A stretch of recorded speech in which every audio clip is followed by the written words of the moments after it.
Although Marilyn's screen time was only 2 minutes, she was well received by critics. And after that, she effectively transitioned from a model actor to a professional actor. Immediately after signing a 7-year long-term contract with 20th Century Fox, the vice president Johnny, who helped Monroe a lot behind the scenes, died of a heart attack just days after the contract signing, and Marilyn was deeply saddened. In 1951, she appeared in supporting roles in the moderately successful Fox comedy films As Young as You Feel, Love Nest, and Let's Make It Legal. Although all three films consistently featured Marilyn in ingenuous beauty roles, she was praised by critics for her excellent comedic abilities. Recognition was also very high among the audience, and she received thousands of fan letters a week and was selected as Miss Cheesecake, which ranked first in the newspaper The Stars and Stripes, voted for by US soldiers during the Korean War. In 1952, the Hollywood Foreign Correspondents Association named Marilyn Best Young Box Office Personality. In March of the same year, she found herself at the center of a scandal when a previous calendar nude pictorial became publicly known. The scandal greatly increased interest in Marilyn, and she overtook popular actors to receive the highest level of attention. The 3 movies already filmed, Clash by Night, Don't Pour to Knock, and We're Not Married, were released immediately to meet the public's interest. Marilyn wanted to demonstrate a wider spectrum of acting ability despite her sex symbol popularity. So, she started taking traditional acting classes and chose to take on more diverse roles. In the movie Clash by Night, she played the role of a canned fish worker, and to study the role, she went to a fish canning factory as well as studying acting. Meanwhile, in other films, she continued to play comedic roles that emphasized sexual attraction. Gossip column named Marilyn Bastard Girl of 1952. After founding Marilyn Monroe Productions, MMP, she moved to Manhattan, New York, where she studied acting in depth. She attended an acting school run by Lee Strasberg, a famous acting coach, and took acting classes with regular students. Replacing Marilyn's old acting coach, Natasha, was Lee's wife, Paula Strasberg, who remained a significant influence for the rest of her acting career. She also started receiving psychoanalysis from this point on because she believed that an actor should face her own emotional trauma and use it in her acting. However, MMP could not finance the film alone, and Fox also wanted to work with Marilyn, so a new 7-year contract was signed. For 4 films, she was paid $40 million and was able to choose her own projects, directors, and cinematographers. In addition, Fox got the right to make each film with MMP. Ultimately, the Fox lawsuit was won by Marilyn, and the media wrote favorably about the studio's decision to fight. Time magazine called her a wise businessman, and Luke wrote, "This victory will set an example in the future for an individual against the crowd." Under a new contract, Monroe started filming Bus Stop, where she played the role of singer Sherry. whose dreams of stardom are complicated by an overly obsessive naive cowboy. She learned a new accent for the role and chose different makeup and outfits from her previous films. Marilyn, the head of MMP, was directly responsible for technical matters and made many filming decisions. Director Joshua Logan, who was skeptical at first, said he changed his view after seeing Marilyn's abilities. He even compared Marilyn's ability to naturally blend comedy and tragedy with Charlie Chaplin. During this time, Marilyn married the playwright Arthur Miller for the third time, and they had a Jewish wedding ceremony.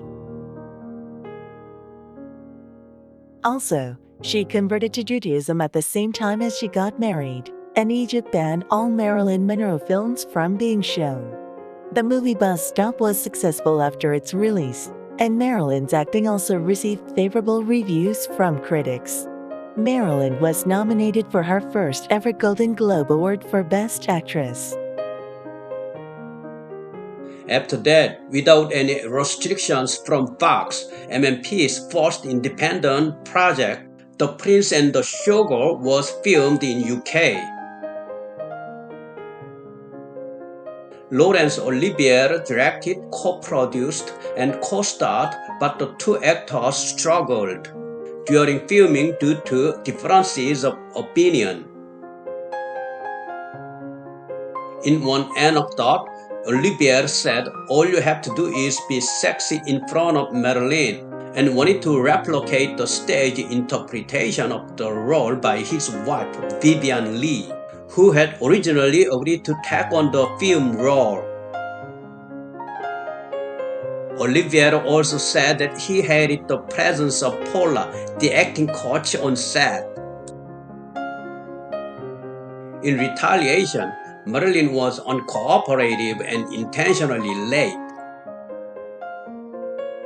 She eventually famously told Lawrence, "If you don't respect your artists, they don't work well."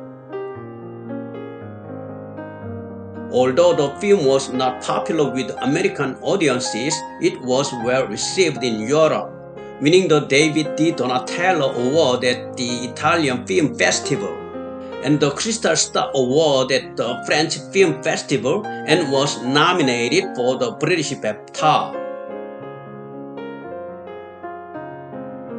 After returning home, Marilyn took an 18-month break to focus on family life, mostly in Manhattan, Connecticut, and Long Island, New York. After the period of rest was over, she returned to Hollywood to shoot Some Like It Hot, a gender-themed comedy directed by Billy Wilder. The film's theme is gender, and it was a work that received a lot of attention because it shows the unconventional subject of a man disguised as a woman in the conservative society of the 50s. It was the beginning of cross-dressing in film. The film's artistic level was also very high, making it a masterpiece representing the 1950s. Marilyn thought that her role in the cast, Suga, was another dumb blonde, but accepted because she was offered a bonus of 10% of the movie's profits in addition to her husband Arthur's encouragement and her standard salary. The film's production was so complicated that it later became a famous film industry anecdote, and Marilyn compared it to a sinking ship to an acquaintance. It is said that there was a conflict with the director and producers because she frequently asked to change the silly parts of the movie. This tension further exacerbated Marilyn's stage fright and anxiety. Ultimately, director Billy Wilder was satisfied with Marilyn's performance, saying, Anyone can remember the lines, but even if the artist doesn't know the lines on the actual set, the important thing is to give their performance. Marilyn has a natural ability in comedy while the set. If not for her, who else would perfectly fill this role? He praised Marilyn for her performance. After its release, the film was a huge commercial success, reaching number 3 at the box office that year. It was also the number 1 film of Marilyn's filmography up to that point.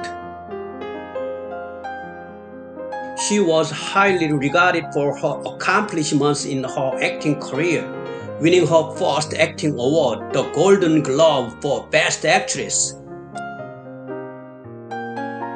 Some Like It Hot is a film that is permanently preserved in the Library of Congress and regarded as a masterpiece that always appears in various film-rated rankings. Gentlemen Prefer Blondes is considered to be representative of Marilyn's stardom, as a work that is emblematic of an actress who likes to be hot. The next work, Let's Make Love in the musical comedy genre, was filmed around the end of 1959, and during the filming, she had a close, intimate relationship with co-star Eve Montand. The film company used this connection for publicity purposes and disclosed the relationship to the press. But the film did not succeed at the box office, and critics also poured out all kinds of bad reviews saying that it was banal. In her final production, Monroe played the role of a recently divorced woman who befriends 3 elderly cowboys in The Misfits, a black and white film that her husband, playwright Arthur Miller, wrote for and dedicated to Marilyn. At the time of filming, they were having a very difficult time in their personal lives. Their marriage was at its worst. And in fact, the two did not say anything to each other until the end of filming. In particular, this period was a very difficult time for Marilyn, whose health had deteriorated dramatically due to drugs and insomnia. In 1961, the film failed at the box office after its release. Her husband Arthur, a playwright, created the role for Marilyn, but critics criticized the character development, mainly stating that it was unattractive, empty, and incomprehensible.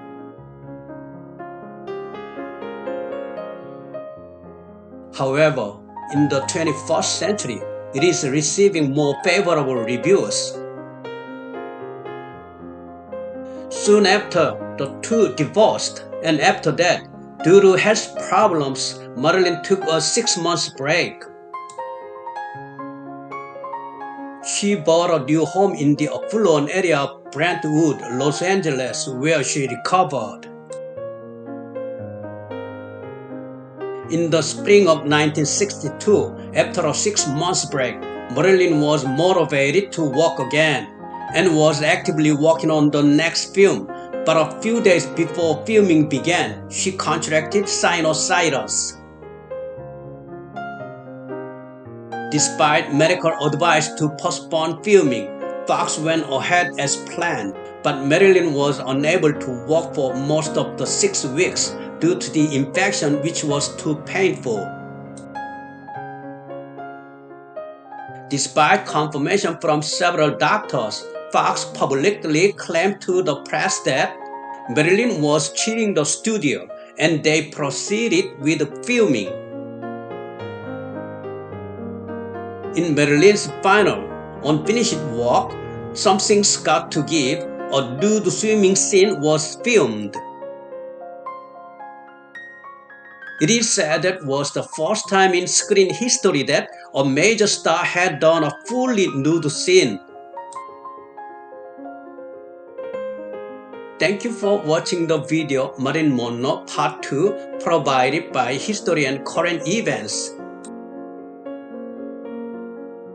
I'm Tony. Helena, Mia, Katie, and Leah have contributed so far as narrators. Thank you.